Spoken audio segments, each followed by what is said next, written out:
Üdvözlöm a Neobird TV nézőit innen a Liszt Ferenc repülőtérről, ahol a Sólyom Hungarian Airways Kft-nek a sajtótájékoztatóján vagyunk, mely a tervek szerint ugye Magyarország új repülőgép társasága lesz. Ez 3 magánember kezében van, ők név szerint Vágó József, Hurtyák Róbert és Lucsik János lesz. Azt megtudtuk, hogy a finanszírozási alapot az Ománi Szultánságból, Muszkátból, illetve Dubajból létesítettük hozzá. 5000 új munkahelyet fog teremteni, és 20 000 embernek fog megélhetést biztosítani, ugye a beszállítókon keresztül.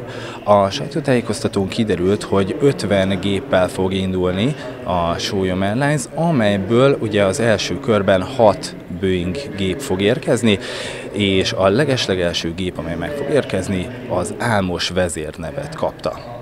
A 2013. július 24-i sajtótájékoztatón a következőket tudtuk meg a Sólyomról. A légitársaság magántulajdonban van, döntéshozatala gyors, nem lassítják bürokratikus tulajdonosi eljárások. A légitársaságban tulajdonosként nem vesz részt az állam. A Sólyom megjelenése árcsökkentő hatást fog kiváltani, aminek előnyeit a légiutasok fogják élvezni. A társaság működéséhez szükséges valamennyi hatósági engedélyt, kérelmet időben benyújtottak, a kérelmek közül a hatóság egyet sem utasított vissza. Hamarosan elérhető lesz az online jegyértékesítő rendszer, az első 6 Boeing 737-500 típusú gép átvételét a közeljövőben megkezdik. Munkatársak felvétele 2013. augusztus 1-én kezdődik, a pályázati feltételeket és munkaköröket hamarosan napilapokban és a Sólyom légitársaság honlapján teszik közzé. Nem osztottuk meg önökkel információkat, adatokat, de úgy gondolom, hogy ennek most már vége lehet.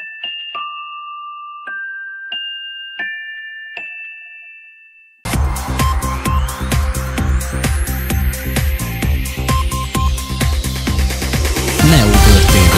Több mint hír.